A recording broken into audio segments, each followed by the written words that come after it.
Ahora sí, ya está grabando. Estaba medio necio con la grabación. Es importante grabar la, la sesión para que les quede para cualquier cosa que quieran repasar. A ver, cuénteme, ¿cómo les ha ido con el tema de esta semana? Excelente, doctor. Bien. Pura neumología. Pero con enfoque práctico hacia el primer nivel de atención, con las cosas que tienen que realizar y que tienen que hacer. ¿Y qué les pareció el video de los compañeros del semestre pasado?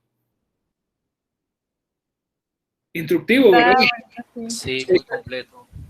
Miren, uno, aunque ustedes no lo crean, la encuesta no fue aquí, fue una encuesta, lo que ellos llaman, lo hacen a la salida de los salones en los congresos de las nacionales de pediatría, en la Academia Americana de Pediatría. Ellos ponen encuestas a veces así sencillas, últimamente las han hecho mucho más tecnológicas, porque lo que te dan es un papelito con una clave para que tú entres y la puedas contestar desde el teléfono. Es increíble la cantidad de pediatras, no hablemos de médicos en general, de pediatras que prescriben medicamentos para el asma y que no saben, no conocen, desconocen el uso adecuado del medicamento y cómo le van a enseñar al paciente y a los familiares del paciente cómo utilizar el medicamento si ellos mismos no lo saben usar. Por ejemplo, datos tan importantes como que hay que agitar el MDI antes de cada aplicación. Se equivocan en eso. Entonces, yo por eso he decidido que dedicarle un tiempito a estas cosas con ustedes, porque si ustedes van a prescribir estos medicamentos para niños, primero tienen que saber que si van a prescribir MDI, tienen que prescribirlo junto con un espaciador, es decir, no se acepta el uso de MDI en pediatría, incluso en adolescentes, sin uso de un espaciador. Es más, lo ideal, incluso en adultos, es que se use con espaciador, porque el uso del MDI sin espaciador lo que hace es aumentar el depósito en la orofaringe y lo que puede traer son problemas, ¿no? Realmente no estamos ayudando al paciente con eso. La otra cosa, si se dan cuenta del video que hicieron los compañeros, la mejor forma de prescribir estos medicamentos inhalados es con polvo seco, pero lamentablemente polvo seco no lo puedo usar en los niños muy pequeñitos, en los menores de 5 años, porque es muy difícil que ellos sepan aspirar como quien aspira por un carrizo, pero con fuerza. Ellos muchas veces no lo van a poder hacer, pero un niño ya de 5 o 6 años lo puede hacer muy bien y es mucho más sencillo, eso no requiere ninguna coordinación. Los dispensadores de polvo seco son facilitos de usar, hasta un niño pequeño lo aprende a hacer y es la mejor manera de entregar estos medicamentos. ¿Cuál es el obstáculo? No lo tenemos a nivel institucional. En nivel institucional, cuando tenemos MDI, nunca tenemos dispensadores de polvo seco. Y segundo, que si lo vamos a pedir a los papás que los compren, son muy costosos. Entonces eso representa un obstáculo para su utilización. Pero realmente son muy buenos y si yo tuviera que decir en niños mayores de 5 años cuál es la mejor manera de dar los medicamentos inhalados, a través de dispensadores de polvo seco. Son muy, muy buenos y logra uno un efecto realmente bueno con ellos. Y la otra cosa importante que ustedes se dan cuenta ahí en la clasificación está que hay muchos pacientes asmáticos que ustedes los pueden manejar como médico general sin que ni siquiera lo manden al pediatra. Ustedes le pueden comenzar el manejo con el corticoide inhalado, darle seguimiento y si no mejora, entonces mandarlo al pediatra. Pero aunque ustedes no lo crean, muchos los van a mejorar, los pueden mejorar ustedes si hacen este tratamiento, saben manejar estos medicamentos. Los básicos, saben cómo utilizarlos, saben cómo combinarlos. Por ejemplo, cuando no queremos subir mucho la dosis de corticoide, mezclar un beta-2 agonista de larga acción más el corticoide me permite usar dosis de corticoide más bajas y lograr mejor control en el niño. de verdad que ayudaríamos mucho a muchos pacientes pediátricos con asma. El asma es bastante frecuente.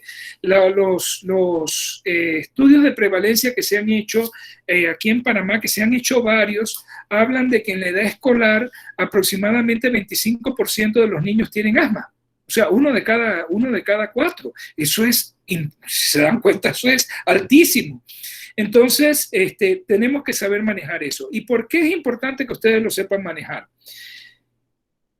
Ustedes se van a comenzar a dar cuenta cuando roten en el hospital, cuando vayan a los cuartos de urgencias del hospital Ovaldía o incluso en el del hospital regional. Muchos pacientes asmáticos, el control, entre comillas, que tienen es que cuando se agitan van al cuarto de urgencia. Ellos usan el salbutamol nada más de vez en cuando se sienten muy apretados, nunca han usado un medicamento de control, nunca han usado un corticoide inhalado. Entonces encima se encuentra unos mitos en la población. Yo no sé si ustedes lo han oído ya. Es que el doctor, alguno que sí fue donde un médico que se interesó y le mandó el tratamiento de control, le dice, sí, es que el doctor me mandó unas bombitas, pero yo no las estoy usando porque no me quiero volver adicto a eso. ¿De cuándo acá uno se vuelve adicto al salbutamol o a los corticoides? Eso no tiene ninguna adicción. O sea, son mitos y son cosas que uno escucha y que tenemos que vencer ¿con qué? Con la educación. Pero para poder educar tenemos que conocer, tenemos que saber bien y tenemos que tener los conocimientos bien claros de qué podemos nosotros manejar, cómo manejarlo, cuándo referir urgentemente cuando es un niño con una crisis grave que requiere referencia urgente, pero cuándo referir a un niño que tiene un asma moderada, que es de difícil control, se lo voy a referir al pediatra para que el pediatra lo vea más completo. Y miren, cuando un médico general me refiere a un paciente de asma, a mí, yo generalmente termino manejándolo con el neumólogo pediatra, con el alergólogo, porque cuando ya el médico general me lo refirió es porque ese paciente ya intentó manejarlo y no lo logró. Y va a ser muy difícil que yo lo logre también acá. Así que casi siempre termino mandando, o sea, no es que lo suelto, pero termino mandándolo al neumólogo para... quiero verle una espirometría, no sé qué, y lo manejamos en conjunto, porque de verdad ya son pacientes pues con más difícil manejo. Pero la gran mayoría de los pacientes se podrían manejar bien si estas cosas que aprendieron esta semana las hiciéramos bien. El problema es que ya les digo, no se educa al paciente. Lo vemos porque vino agitadito, le pusimos unas nebulizaciones, lo mandamos para la casa, pero no lo citamos para que viniera al control, no lo citamos porque le quiero mandar corticoides inhalados para comenzar a controlarlo, y el paciente se va y no vuelve a regresar hasta que hace la próxima crisis. Y así se vuelve como un círculo vicioso y no atacamos la raíz del problema. Entonces es importante que ustedes conozcan esto y que se sientan empoderados de poder manejar un paciente pediátrico con sibilancias y que de acuerdo a la clasificación ustedes consideran este paciente, yo le voy a iniciar corticoides, lo voy a estar viendo, después lo veo, lo cito a los 2 meses para ver cómo va, luego le ajusto las dosis, a los 4 meses lo vuelvo a ver nuevamente, vuelvo y ajusto las dosis, y ustedes pueden meter a esos pacientes en control, los pueden controlar. Es factible, es posible, siempre y cuando nos peguemos de esos pacientes. Y otra cosa importante en pediatría con el paciente asmático, lograr la cooperación de la familia. Esto no es y sobre todo con el paciente chiquito, esto no o sea, sí podemos enseñar al niño a que maneje sus medicamentos, ellos aprenden a manejarlo, aprenden a utilizar sus dispositivos y eso está bien, pero los papás tienen que estar compenetrados con el manejo. Ellos tienen que apoyar a su niño con el manejo del asma y ayudarlos porque a la larga el éxito del manejo del asma es cumplir con el tratamiento. Otra cosa importante en el asma, que tiene que ver con los mitos que hay en la comunidad. Con mucha frecuencia me llegan al consultorio en el centro de salud las mamás, ahora porque no hay clases presenciales, pero cuando vea clases presenciales que iba a comenzar la escuela, ay doctor, para que me dé un certificado para que el niño no dé educación física porque tiene asma. Digo, más educación física debe dar porque tiene asma. Entonces necesito que haga ejercicio y que mejore su capacidad respiratoria. A ver, ¿cuál es la dificultad que tiene que no puede hacer ejercicio en educación física? Es que él se agita. Ok, entonces no está controlado. ¿Qué medicamento está tomando de control? ¿Qué tiene? Lo busco y todo y le comienzo el medicamento, pero jamás doy una certificación para no dar educación física porque el niño tiene asma. Todo lo contrario, necesito que el niño haga ejercicio. Miren, el objetivo del tratamiento del asma en niños es que el niño se incorpore a sus actividades normales. El niño con asma puede formar parte de un equipo de fútbol, puede hacer parte de un equipo de béisbol, puede participar en atletismo, las niñas pueden hacer tabla gimnástica, pueden bailar ballet, pueden hacer lo que quieran siempre y cuando yo los tenga controlados. En una encuesta que se hizo en las Olimpiadas, creo que fue hace como, eso fue, las del 2020 iban a ser en Tokio, echen como 12 años para atrás, creo que fue en la del 2008 o en la del 2004. En una encuesta que se hizo, más del 30% de los atletas convocados en las Olimpiadas eran asmáticos y andaban con sus medicamentos de control y todo porque eran asmáticos. Entonces, eso les dice que el asma no es una limitante para realizar actividad física ni nada cuando muchachos de deportes de alto rendimiento que están en una olimpiada son asmáticos, nada más que están bien controlados. Entonces, eso es un mensaje, ¿no? Y eso lo tenemos que hacer con educación a los papás. El niño asmático no es un niño discapacitado, no es un niño con discapacidad, no es un niño con limitaciones, no es un niño, no. El niño asmático es un niño que tiene una condición crónica, que es controlable, que la podemos controlar y que puede hacer todas las actividades que hace cualquier niño, siempre y cuando lo controlemos. La clave está en controlarlo. Y el asma es factible controlarla, llevarla a control total. Pero, vuelvo y les digo, requerimos la participación no solamente del niño, sino que requerimos la participación de los papás en ayudarme a controlar a estos bebés, a estos muchachitos, a que ellos vayan adelante y lo hagan bien y que puedan hacer todas sus actividades como cualquier niño normal, sin ningún tipo de obstáculos. Y que incluso más adelante no tengan problemas, porque si yo controlo el asma en edades tempranas, muy probablemente a medida que van creciendo, el problema se vaya haciendo menos intenso, va disminuyendo de frecuencia y de intensidad del problema. Claro que siempre son pacientes que tienen que estar en un seguimiento y cuando es necesario se les vuelve a reinstaurar el tratamiento nuevamente, ¿no? Eso, ya cuando un paciente está controlado, uno puede comenzar a bajar medicamentos, incluso el paciente puede estar por épocas sin medicamento, pero cuando vuelve a tener síntomas o algo, uno vuelve, inicia y vuelve y ahí se va, ¿no? Eso es lo que se llama el control dinámico. El asma, como es una enfermedad crónica, es una enfermedad, una condición crónica, es una enfermedad de control dinámico. El control siempre es dinámico, nunca es estático. No recetamos una vez los medicamentos y ese medicamento lo sigue tomando por siempre, no. El uso de los medicamentos se va ajustando de acuerdo a la sintomatología del paciente y a los requerimientos del paciente. Así que eso es bien importante que lo tengan presente y ya les digo, es otra de las cosas que uno ve con mucha frecuencia en la atención primaria.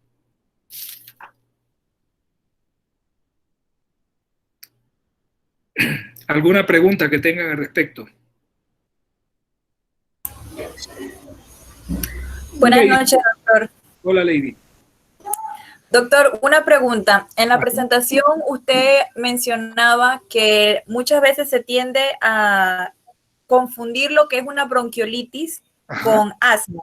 Entonces, pues me puse a leer un poco y hablaba que las bronquiolitis principalmente pueden ser consideradas como el inicio del asma.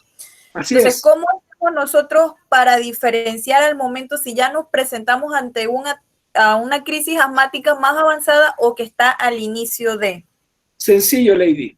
Los dos primeros, por convención, los dos primeros casos de sibilancias en un niño menor de 2 años, rotúlelos como bronquiolitis.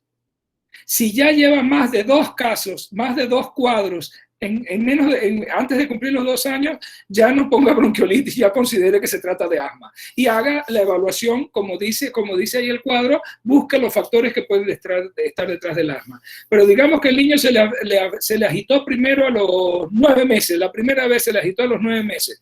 Usted pone, ok, le encontró sibilancia y todo, usted pone bronquiolitis.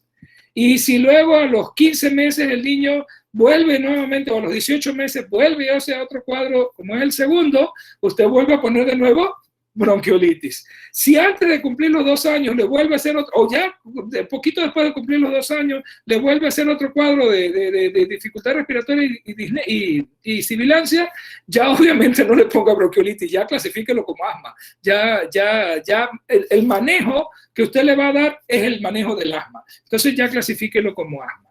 Eso es importante esa pregunta. Entonces, nosotros por convención decimos que los 2 primeros cuadros de sibilancia en un niño menor de 2 años es bronquiolitis, y después de ahí en adelante ya lo consideramos asma. Así por convención nada más. Lo hemos decidido de esa manera. Ok, doctor, y en el caso, vamos a decir, por ejemplo, creo que había leído hace un tiempo que los pulmones terminan de desarrollarse completamente hasta los 7 años. Hay 7 años. También, sí, por supuesto. ¿eso influye también? Por supuesto, mire, hay niños que me hacen sibilancias tempranas y que casi siempre me las hacen relacionadas con cuadros virales. ¿Ve? Son niños que cada vez que le da un catarrito se agitan, y la mamá le dice que el catarro se le va al pecho y se agitan. Ok, esos niños uno los maneja como asma, y según la gravedad de los síntomas y todo, uno los maneja con corticoides inhalados y toda la cuestión. Pero cuando vemos la evolución de esos niños, la mayor parte de esos niños con esa asma temprana entre los 3 y los 5 años, que se asocia, que casi siempre no le da, cuando no tiene cuadro respiratorio viral, no se agita, le da cuando le da algún tipo de cuadro respiratorio. Esos niños, cuando pasan los 7, 8 años, ya no se agitan más. ¿Por qué? En parte por lo que usted dice, ya maduran las vías aéreas, terminan de bifurcarse, ya la tabicación alveolar también termina de darse. Eso ocurre generalmente entre los 6 y los 7 años. Y es curioso, muchas veces esos niños que tuvieron esos cuadros, cada vez que se resfriaban, se agitaban, después de los 7 u 8 años, ya no se vuelven a agitar más. En cambio, aquellos niños que comienzan entre los 6 y los 7 años, eso sí después me siguen con el problema y tengo que pegármeles más. Pero no es como una regla que no se puede romper. Hay niños que comienzan temprano y después siguen teniendo problemas, pero es como en términos generales, esos que tienen esa asma temprana, y sobre todo si es ligado a cuadros virales, cada vez que hacen un cuadro viral se me agitan. Cuando crecen tienden a mejorar, tienden a irse espaciando esos cuadros, y ya cuando tienen 8, 9, 10 años ya no se agitan, les da catarro y todo y no se agitan. Entonces eso es muy variable. Eso es lo que llaman los neumólogos el fenotipo del asma. Es que hay diferentes fenotipos del asma, no todos los asmáticos se comportan igual. Entonces realmente yo considero complicado perdón, e innecesario en el caso de ustedes que nos pongamos a ver eso de los fenotipos y todo. No, nosotros lo que tenemos que tener son, y sobre todo en la atención primaria, el conocimiento básico de cómo diagnosticar, clasificar y abordar a estos pacientes. Y ya luego, si el que no me evoluciona bien, pues se lo mando. Ya le digo, mire, la mayor parte de las veces que un colega médico general me refiere a un paciente con asma, casi siempre termino manejando, no lo manejo yo solo, lo manejo con el neumólogo o algo, porque ya es un niño que ya viene con problemitas. Entonces, generalmente yo lo mando, para hacerle la espirometría, y lo comenzamos a manejar en conjunto, pues son niños ya más complicados. En cambio, aquel niño que es de fácil control, que si se establecen las medidas adecuadas, uno lo controla. El médico general lo puede controlar y lo controlan bien. El gran problema que tenemos es ese que le digo, el niño que nada más llega cuando está agitado.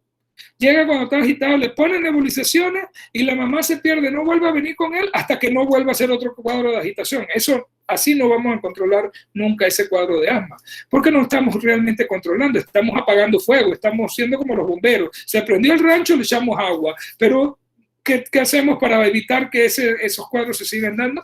No estamos haciendo nada. Entonces tenemos que educar. Aquí hay que hacer mucha educación a la población de que el asma es un padecimiento crónico, es un cuadro crónico, y que sí se puede controlar, pero para poder controlarlo tiene que haber un control prolongado.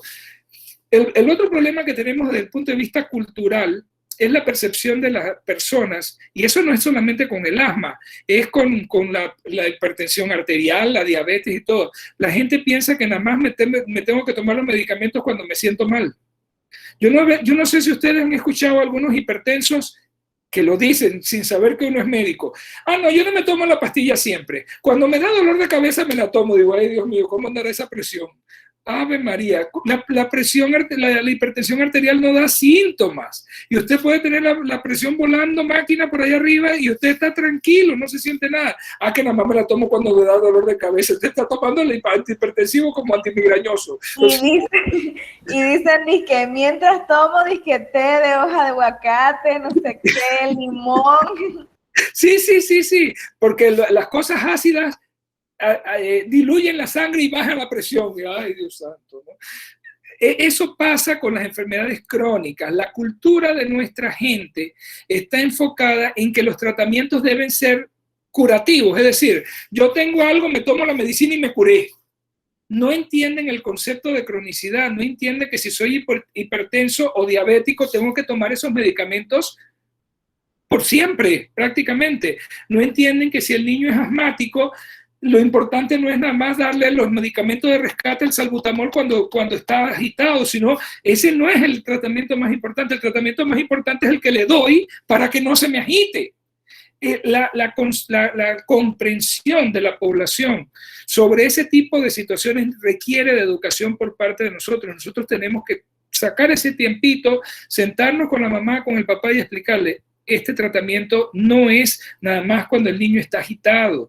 Este tratamiento es para evitar que el niño se agite, es para que el niño pueda hacer ejercicio, es para que el niño pueda correr y no se agite, no le dé tos en la noche. Entonces, créame, es muy difícil. Cuando ya el niño está bien, a veces se preocupan porque el niño estuvo muy agitado, estuvo en el hospital. Salen de allá preocupadísimos. Siguen el tratamiento. Pero cuando ya llevan 3 semanas, 4 semanas en el tratamiento y ven al niño bien, yo no le voy a seguir dando, no le voy a seguir poniendo eso para que no se me haga adicto. Lo dicen.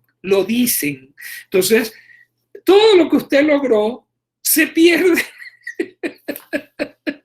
Entonces, la atención primaria es en base, tiene una base amplia de educación. Nosotros tenemos que ayudar a las familias a entender que ese niño requiere ese tratamiento, aunque esté bien ahorita mismo, aunque no se le vea nada, aunque él no tenga dificultad para respirar, aunque ya no esté tosiendo, hay que aclararles, precisamente no está tosiendo porque está recibiendo el tratamiento. Mientras él reciba el tratamiento, va a estar bien. Apenas le quitemos el tratamiento, va a volver toda la sintomatología. Entonces, es un tema de educación.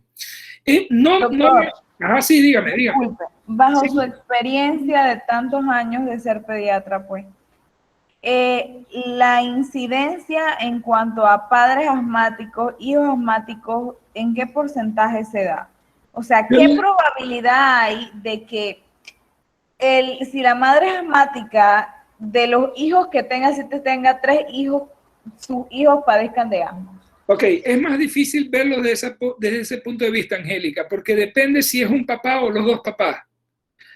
Mientras más antecedentes haya, más fuerte la relación. Pero lo que sí te lo puedo decir es en la otra vía. Cuando tengo un niño asmático, ¿qué posibilidad hay de que uno de los papás sea asmático? 50%. O sea, de los niños asmáticos, la mitad, eso no está publicado ni nada, es mi experiencia personal. Y uno no debe hablar de su experiencia, pero que me hiciste la pregunta y te lo digo. Sí, yo se lo digo bajo su experiencia porque usted tiene que tener vasto conocimiento al respecto de tantos pacientes que le llegan a consulta. La mitad de los niños que yo atiendo, uno de sus papás es asmático. O sea que hay un antecedente familiar. En la otra mitad no encuentro antecedentes, pero puedo encontrar antecedentes alérgicos. O sea que hay alergia. El papá no es asmático, pero tiene rinitis y no sé qué, y el niño tiene asma. Pero eso aumenta un poquito más el porcentaje. Pero sí tengo niños que son asmáticos y que ninguno de los papás tiene nada. Eso también se ve. Pero sí, en aproximadamente el 50%, yo diría mitad y mitad. En la mitad de los casos, alguno de los papás tiene asma. Uno o los dos. Preguntó o comentó Biodelis que si alguno de los padres es fumador. Sí, Biodelis. El hábito de fumar es un factor de riesgo tremendo para el asma. Y miren, yo les comentaba la vez pasada, fumador de primera mano es el que fuma, ¿no? Fumador de segunda mano es el que no fuma, pero aspira el humo. Pero hoy en día, y sobre todo en el caso de los niños y de los adolescentes, estamos encontrando, y está bien descrito, el fumador de tercera mano. Es el niño y el adolescente son afectados y se exacerban los problemas de asma cuando, aunque nadie fume en su casa, ni fumen en presencia de él, pero llegan fumadores o él entra a ambientes donde se fumó. Ese es el fumador de tercera mano. Ya no hay humo, ya no hay nadie fumando, ni es que él es fumador porque es un niño, pero convive en ambientes donde en otros momentos se fuma. O personas que no fuman delante de él, pero que fuman y vienen con la ropa impregnada de los químicos. Todo. En adolescentes se ha visto, por ejemplo, adolescentes que comparten, que viajan en autos de otros adolescentes que fuman. Aunque el compañero no fume con ellos en el carro, el solo hecho de entrar al carro y ahí están impregnados todos esos químicos y todas esas cosas tóxicos que tiene el humo del cigarrillo. El adolescente que no fuma se ve afectado. Es lo que le llaman ahora el fumador, el humo de tercera mano o fumador de tercera mano. No fuma, no está expuesto directamente al humo, pero está expuesto a los químicos a través del contacto en esos ambientes donde se ha fumado, o la gente que trae los químicos en la ropa. Yo no sé si ustedes han tenido esa oportunidad de alguien que es fumador así muy intenso, que cuando llega, no viene fumando, pero llega y entra al lugar y usted queda, ¿quién está fumando? Y no hay nadie fumando. Es la ropa de esa persona, huele a cigarrillo. Entonces imagínense, eso hace daño. Y a los niños le hace bastante daño, sobre todo a los niños que tienen estos antecedentes de rinitis, de asma. Todo es muy, muy, muy dañino, tremendamente dañino para la salud de ellos. Así que hay que tener presente todo eso. Dentro del control ambiental, cuando hablamos de no fumar, tienen que tener presente esa situación, que no es nada más el humo de segunda mano, sino también el de tercera mano. Así que hay que tener mucho cuidado con eso. Doctor, buenas noches. Hola, Keren. Tengo una pregunta. En el cuadro que aparecía acerca de clasificación y tratamiento del asma, en el caso del asma leve, que dice que las crisis son esporádicas, yo supongo que sería un tiempo mayor de 2 meses, porque la moderada es cada 2 meses. Ajá, así es. El tratamiento decía que se debe informar a la madre, dar medidas de control ambiental y seguimiento cada cita. Quiere decir que esos pacientes, esos niños cuando se les envía a casa, no se les envía con ningún tratamiento. No, si hacen nada más los cuadros y no son fuertes, no son cuadros eso es lo que les quiero moderados. preguntar, porque entonces esos niños cuyas crisis son esporádicas, cuando se presentan con una crisis de sibilancia, digamos, luego de 4 meses, generalmente son leves. Sí, ajá, exacto. Okay. Si ya le hace una crisis de moderada a severa, ya no clasifica para ser asma leve. Como leve. Lo tiene que clasificar como moderado o severo, dependiendo de la gravedad de la crisis. Entonces, esos son niños que hacen cuadros leves, que usted los saca en el centro de salud y que no es que no le prescribe nada. A esa mamá usted le debe decir que siempre tenga salbutamol en puff, en MDI en casa con un espaciador, y apenas escucha que el niño está con tos seca, que casi siempre va a ser relacionado a algún catarrito que tenga. Y entonces que apenas lo siente con síntomas, antes de traerlo al centro de salud, ella le inicia el beta-2 agonista en casa para rescatarlo. Ese es el medicamento de rescate por elección. Digamos, sí, es medicamento de rescate. Entonces, ese es el que dice que con el puntaje menor de 4, broncodilatadores inhalados por 5 días. Así es. Pero serían de acción corta. De acción corta, el beta-2 agonista de acción corta, salbutamol. Y esos fármacos no aumentarían el riesgo, digamos, si la madre abusa de ellos, porque cada vez que le oye algo al bebé, no aumentaría el riesgo de que el niño padeciera crisis moderadas o severas. No lo aumenta, no pasa nada, porque la acción de ellos es corta, bien corta. El salbutamol tiene acción bien corta. Es cuestión de educar bien a la mamá. Ellas saben detectar. Y miren, muchas veces es tan efectivo cuando ellas abortan la crisis temprana, o sea, cuando lo escuchan, es tan efectivo que el niño no termina ni yendo al centro de salud.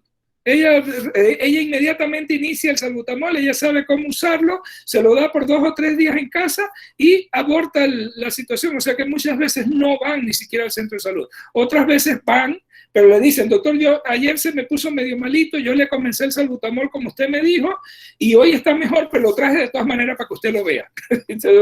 lo oculta, está bien, no sé qué. Uno le dice, ok, la misma recomendación que dijo Keren, ¿no? Dele por 4 días más, póngaselo cada 6 horas y manténgalo y él se va a mejorar.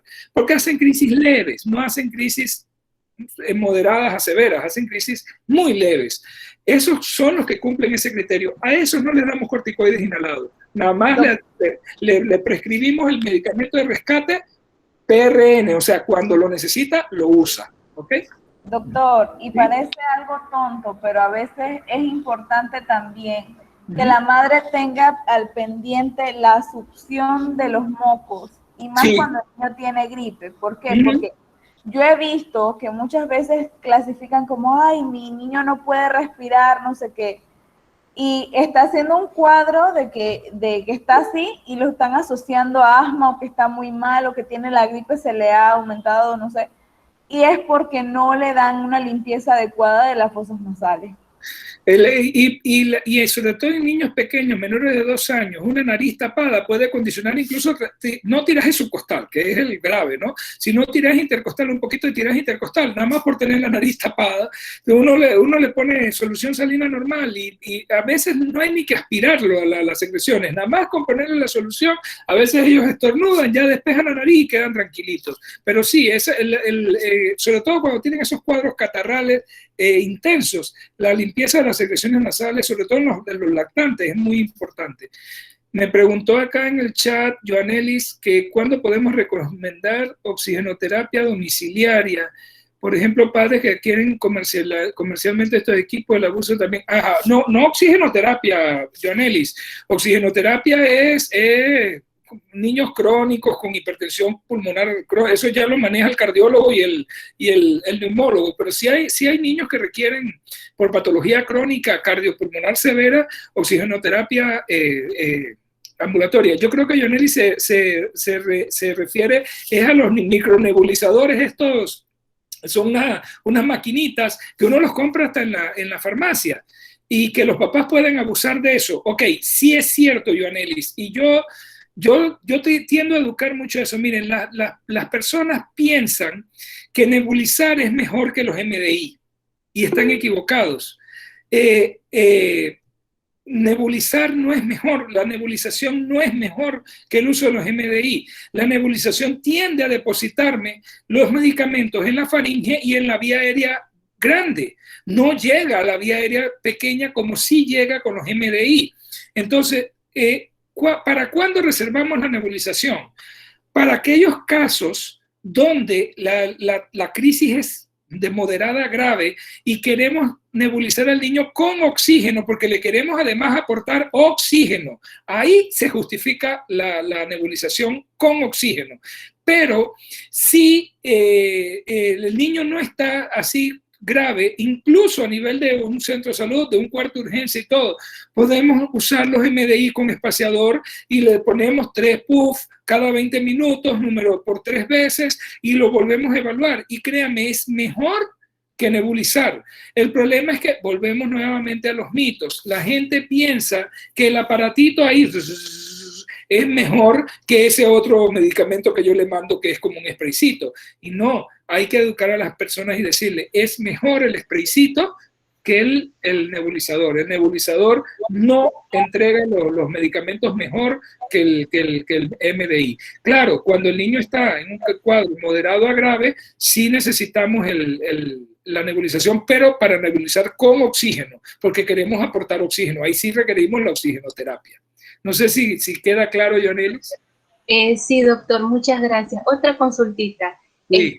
En otra arista, yo sé que juega mucho el factor económico porque muchos padres no pueden adquirir esos equipos, pero he escuchado que los doctores o las enfermeras le recomiendan a ciertas mamás que como no pueden comprar los espaciadores, utilizan envases plásticos. Sí, exacto. ¿Esto es igual de efectivo que comprar uno, o no sé si también es un mito de la utilización de botellas plásticas para ayudar al niño a nebulizarse?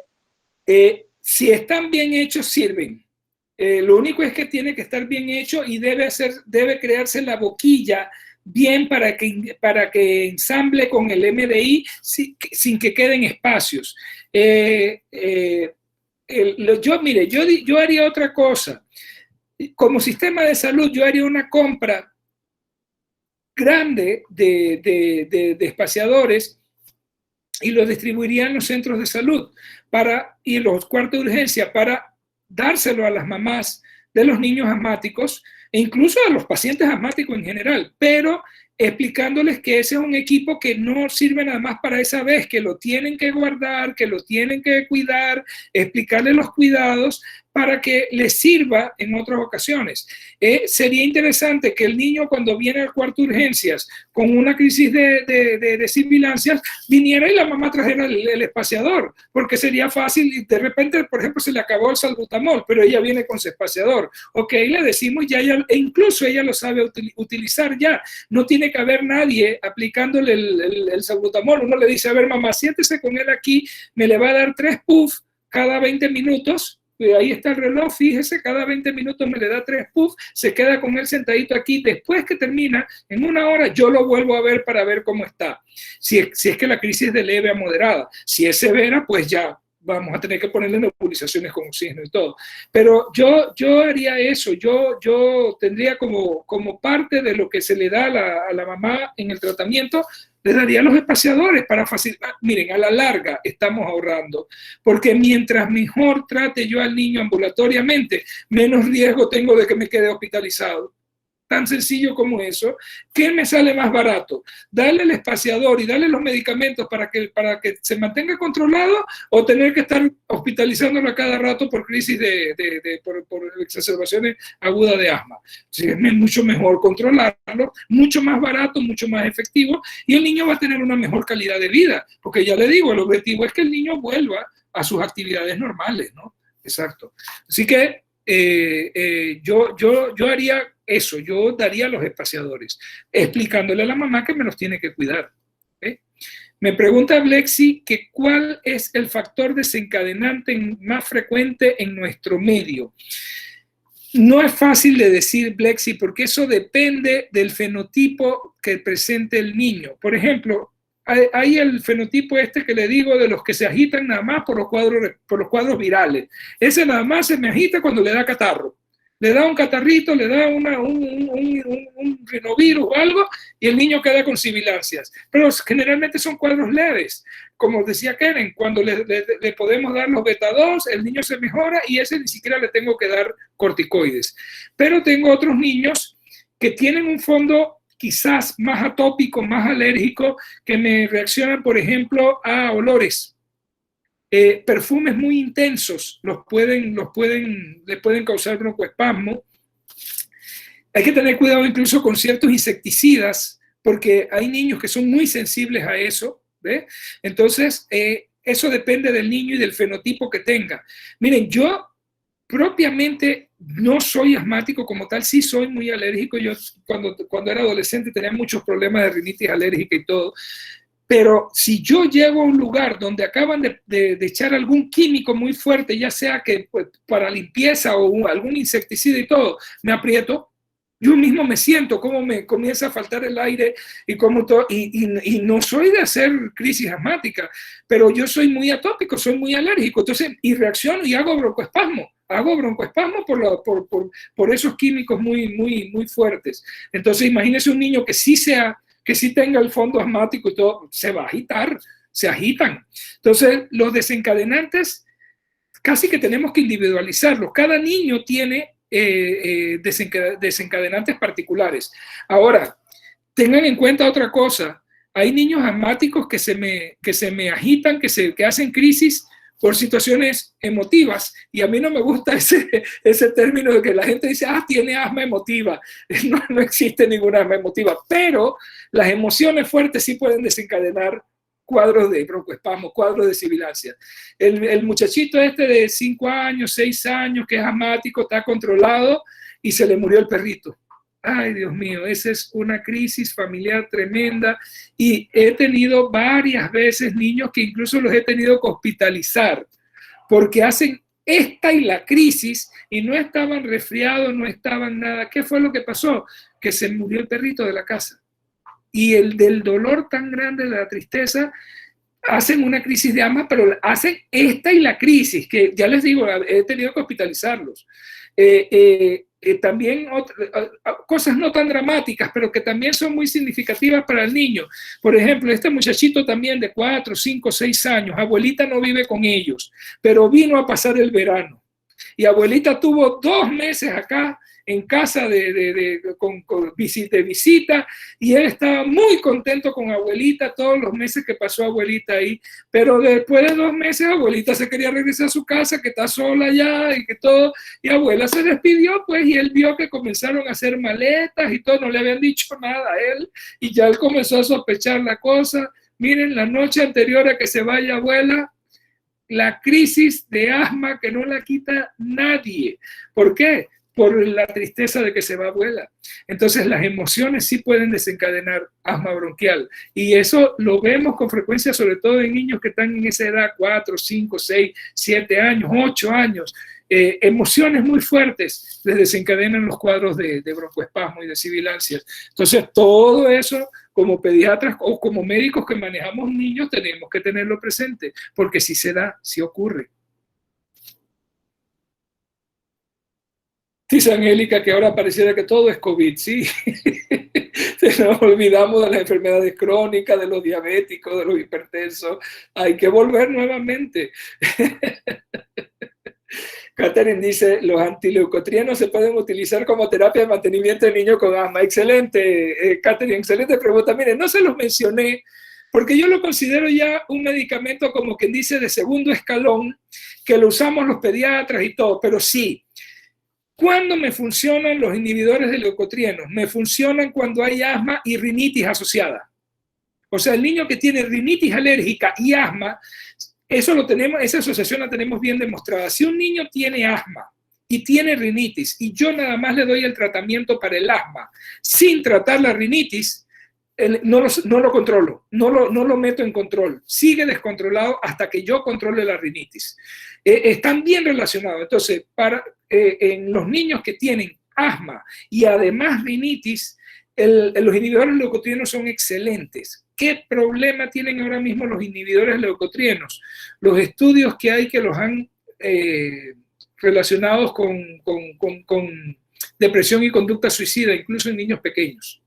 Entonces, eso ha traído, le ha puesto como una etiqueta ahí, un warning negro a los antileucotrienos, que casi mucha gente está tratando de evitarlos por este tipo de precauciones. Pero yo he tenido niños que usan su beta-2 agonista de acción larga con corticoides inhalados y que le damos, como tienen rinitis alérgica, le damos antihistamínicos de segunda generación que no afectan, no tienden a resecar tanto las mucosas ni nada y no tienen mucho efecto a nivel del sistema nervioso central, y lo asociamos con inhibidores de leucotrieno. Y nos va súper bien porque controlamos la rinitis y simultáneamente estamos controlando el asma y se controlan ambos cuadros bien, les va bien. Pero ya les digo, los consideramos ya como medicamentos de segunda o tercera línea. Los medicamentos de primera línea son los corticoides inhalados. Si estamos viendo que el niño necesita dosis alta de corticoides, agregamos un beta-2 agonista de acción larga para mantener las dosis no tan altas de corticoides y lograr el mismo efecto de control, incluso mejor control cuando asociamos el beta-2 agonista de larga acción con el corticoide. Y nos va bien. Entonces, cuando ya el niño tiene rinitis u otras cosas, entonces ahí sí podemos agregar, por ejemplo, el inhibidor de leucotrieno y los antihistamínicos de segunda generación.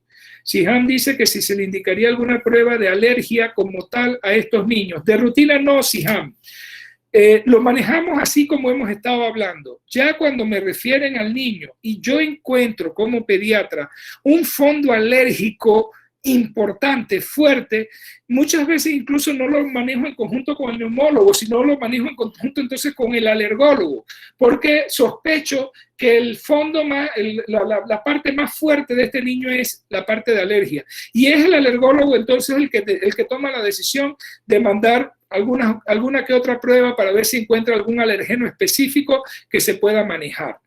Mire, Sihami, para todo el grupo, se abusa de las pruebas de alergia. Las pruebas de alergia no le dicen nada a uno. Eso no le dice nada a uno en la atención primaria. Saber que el niño es alérgico a los ácaros, al polvo, y cómo hago para que no tenga en contacto con ácaros si los ácaros están en todos lados. O sea, eso no me dice nada en la atención primaria. Es diferente cuando el alergólogo las pide y porque va a hacer un manejo quiere hacer de sensibilización, por ejemplo, y todo, pero ya eso es a nivel del subespecialista. Entonces, las pruebas de alergia en la atención primaria no tienen ninguna utilidad. No me dicen nada, no cambian ningún manejo, ni logran definirme nada en concreto.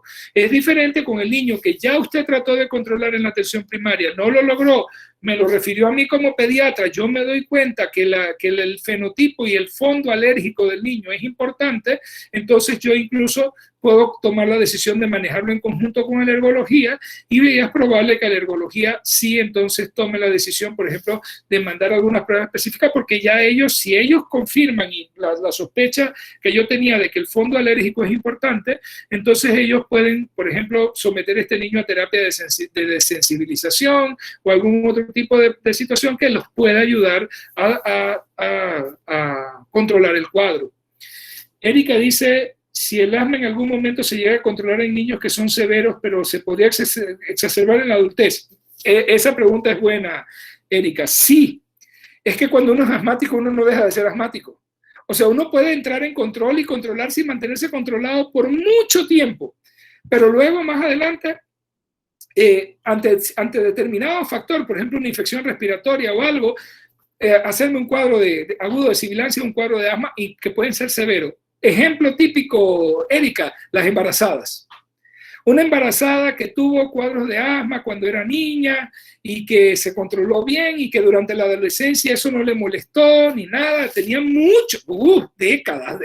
La última crisis fue a los 9 años y ahora una muchacha de 25, 26 años que está embarazada de su primer bebé. Y cuando está por ahí como en la semana 30, 32, comienza con sibilancia y todo, y hace unas crisis de sibilancia, que tienen que hospitalizarla.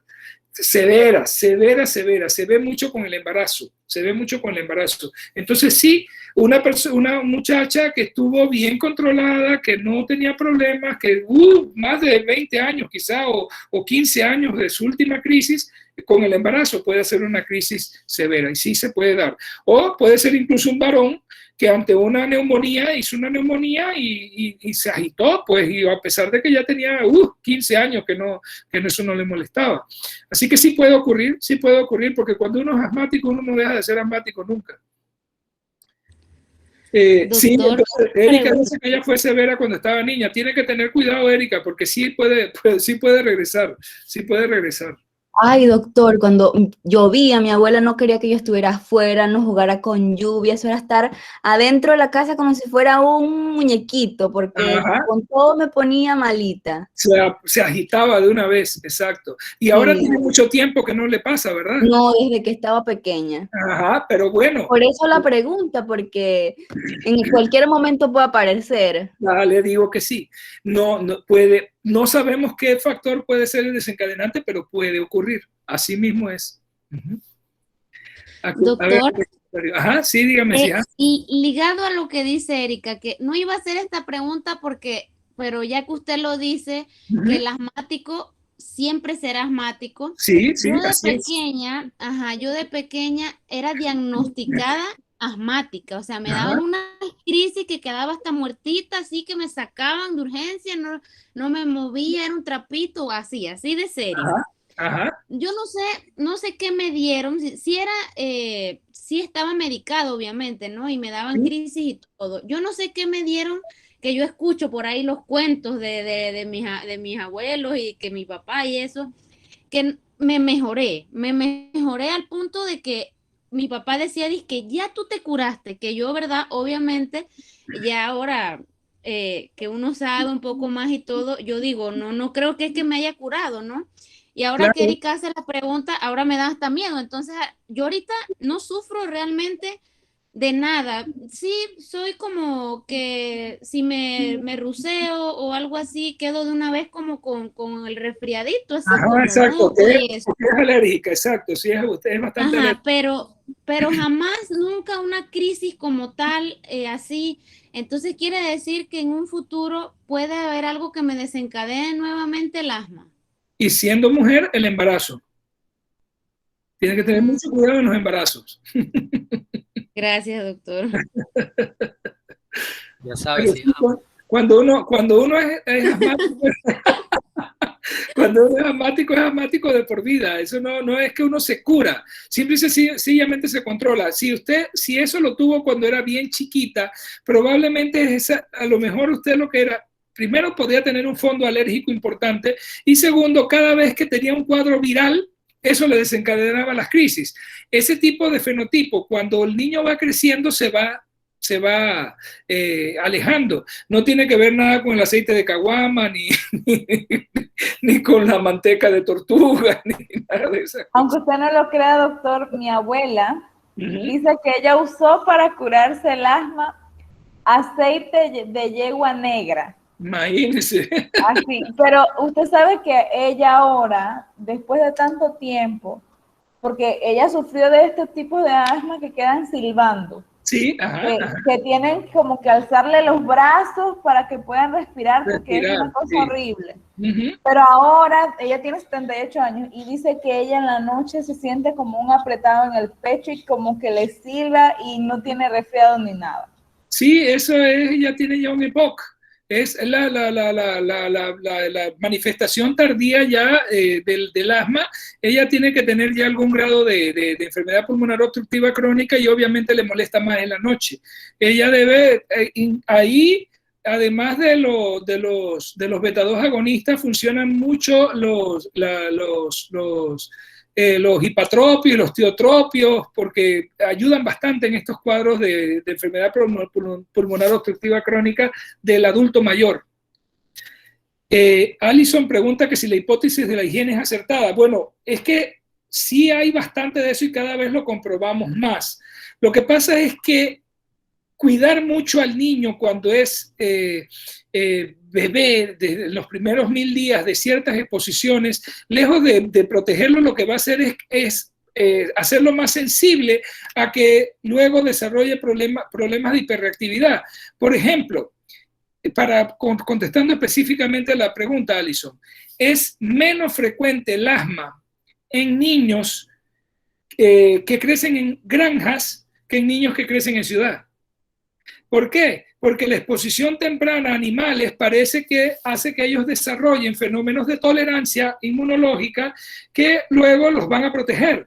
En cambio, el niño que crece en ciudad, que nunca ha estado expuesto a animales y que ni siquiera tenían una mascotita en casa, un perrito, un gatito, ese niño no ha estado expuesto a nada de eso y la primera vez que se expone va a hacer una reacción exagerada.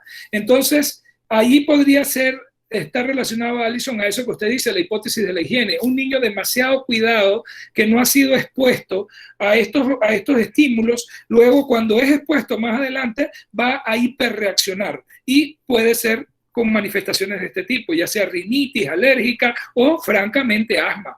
Entonces sí hay algo de cierto en eso, de que no debemos, o sea, el niño sí debe ser expuesto a ciertas cosas.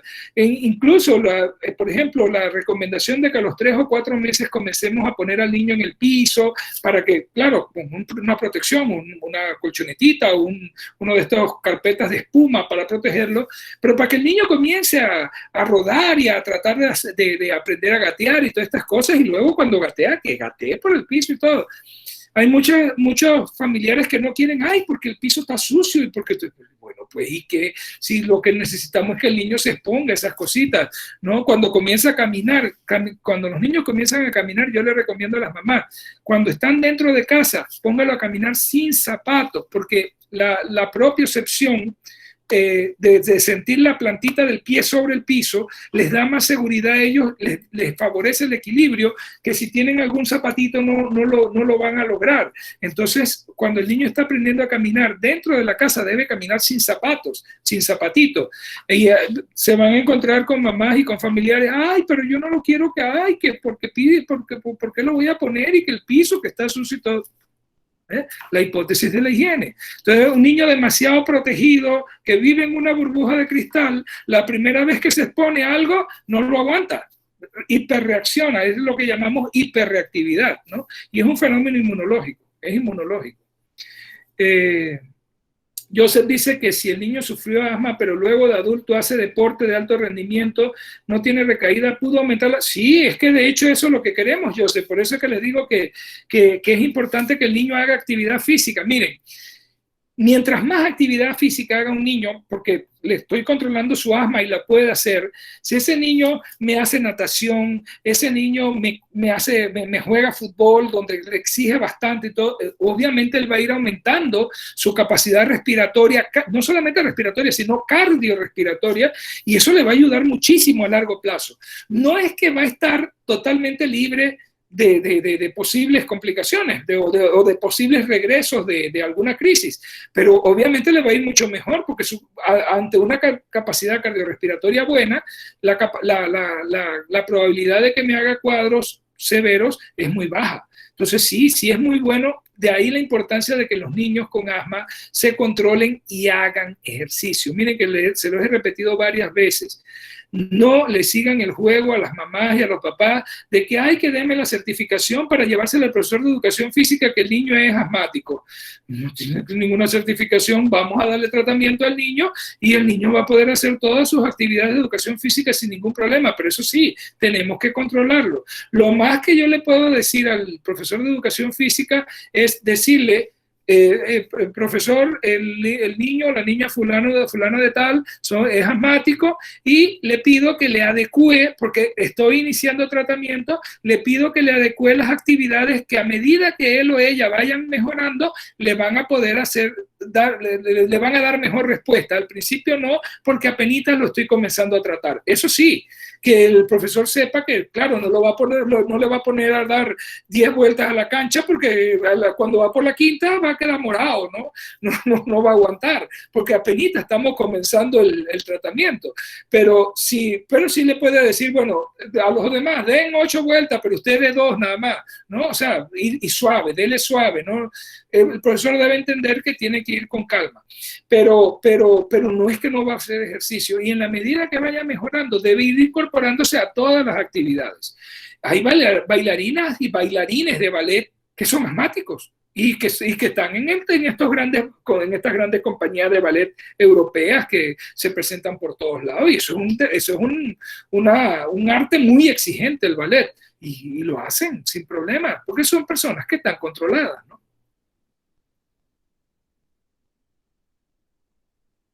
A ver, ¿qué otra pregunta o comentario? Miren, es bien interesante esto, porque esto lo van a ver frecuente. Uh-huh. Doctor, ¿existe alguna situación en la que se necesite prueba de función pulmonar, pero en lactantes? Sí, cuando hacen cuadros severos, pero son más difíciles de realizar. Tienes que tener equipos especiales. Pero sí, cuando un niño tiene no solamente asma, en los niños con displasia broncopulmonar, porque tuvieron apnea con ventilación y han quedado con problemas y todo, muchas veces es necesario revisar cómo anda la función, la capacidad vital y todo, porque son niños de difícil control. Pero claro, eso ya lo hacen los neumólogos, eso es bien especializado, ¿no? Niños ya que no los maneja cualquiera, ¿no? Entonces, niños con problemas severos. Sí, pero sí se hacen. A veces no se puede hacer completa, pero se le hacen ciertas pruebas para ver cuál es el volumen corriente, y poder enfocar mejor el tratamiento de estos niños que tienen patologías complejas. muchas veces. Muchas veces les va a llegar con sibilancia un niño que realmente lo que tiene de fondo es una displasia broncopulmonar. Esos niños generalmente no se queden con ellos, mándenlos al hospital, porque son niños complicados, Hoy vienen con sibilancias, pero tienen de fondo algo más complejo, ¿no? Entonces, ¿qué se los dice? El antecedente de haber sido pretérmino, de que estuvo en neo, de que estuvo en ventilador, y la mamá le dice, él lo ve en neumología y lo ve, entonces lo ve cardio, ese ya es un niño que mejor lo mandamos para el hospital directamente.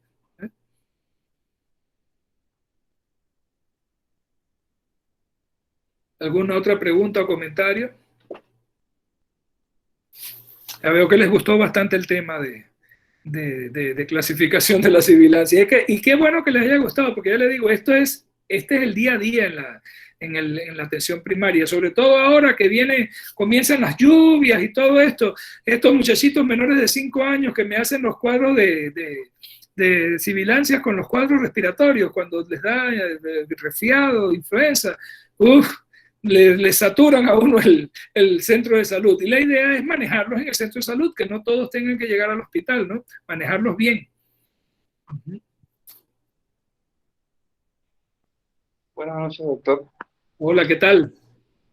Doctor, ya usted comentó que el manejo indicado sería salbutamol, pero hay presentaciones de inhaladores que contienen también bromuro y ipatropio. Sí. ¿Se debería de colocar después de que se desarrolle la función pulmonar, o sea, que tenga más de 6 años, o no es necesario colocarlo en los pacientes pediátricos?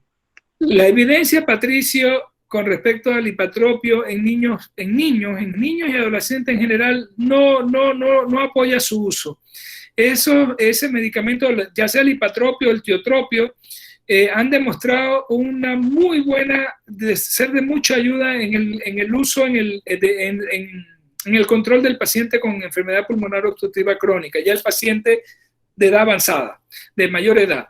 En esos tiene muy buena utilidad el hipatropio, pero en las guías pediátricas siempre se le deja como medicamento de tercera línea ya. O sea, ¿cuándo lo usan? Por ejemplo, un niño que me hace un estatus asmático, que no lo logro sacar, que lo tuve que intubar y ponerlo en ventilador, y que le pongo su beta-2 agonista a través del ventilador, porque ahí los ventiladores tienen para nebulizar a través del ventilador. Y muchas veces, como ya le estoy diciendo, un niño grave, un niño que he tenido que intubarlo y ventilarlo, ahí muchas veces el intensivista, además del salbutamol, usa el hipatropio para tratar de buscar otro medicamento, porque por otro mecanismo me venza el broncoespasmo que tiene este niño, que no cede con las medidas comunes y corrientes. Pero ahora, ¿qué tan frecuente es eso? Eso es muy poco frecuente. Eso no lo veo uno con frecuencia. Son niños que hacen lo que les digo, se llama un estatus asmático. Usted trata hace el tratamiento tal como lo hemos indicado, lo mandó al hospital, allá en el hospital lo mismo, lo pusieron con oxígeno y todo, no lo sacan, el niño se está empeorando, toma la decisión de intubarlo y mandarlo para intensivo. Entonces ya el intensivista sí, pues muchas veces le agrega el hipatropio, porque está buscando otro medicamento que le ayude a vencer ese broncoespasmo, pero no debe considerarse un medicamento de rutina en pediatría. El medicamento por excelencia de rescate en pediatría es los beta-2 agonistas de acción corta. Esos son los que nos salvan la vida en este tipo de cuadros. Doctor, ¿y qué hay de cierto en que de repente si el niño presenta alergia a la soya, se puede de repente administrar ese tipo de medicamentos porque desarrollan un tipo de reacción alérgica a los derivados de la atropina, creo que porque se saca a partir de ese medicamento? El hipatropio. O sea, no le puedes poner hipatropio a los que son alérgicos a la soya, porque por salbutamol no hay ningún problema. El salbutamol se le puede poner. Hay casos raros, he visto algunos, de alergia al salbutamol. Imagínense, eso sí es un problema. He visto como 2 niños que son alérgicos al salbutamol. Ahí sí es un dolor de cabeza, porque ¿qué usamos de rescate? Ahí usamos hipatropio, pero eso es rarísimo. Pero no tengo conocimiento de que haya reacción cruzada de soya con... Hablar que por lo general desarrollan angioedema y broncoespasmo.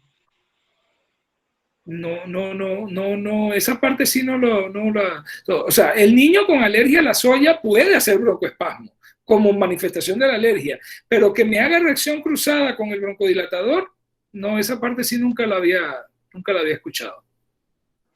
Ok, gracias, doctor.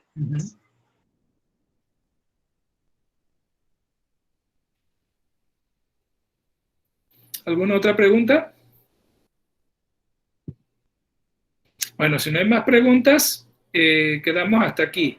El domingo hay prueba corta. La prueba corta es todo lo respiratorio, lo que hemos visto ahora, de la semana pasada y esta semana. Así que me dicen a través del grupo a qué hora quieren que les coloque le abra la prueba. Y recuerden que el trabajo colaborativo es para la próxima semana, para el próximo sábado, no para este. Así que bueno, quedamos así, pues nos vemos. Nada más recuerden decirme el horario que quieren para la prueba del fin de semana. Hasta luego, que tengan buena noche. Buenas noches, doctor. Buenas noches, doctor. Buenas noches, doctor. Gracias. Buenas noches, doctora.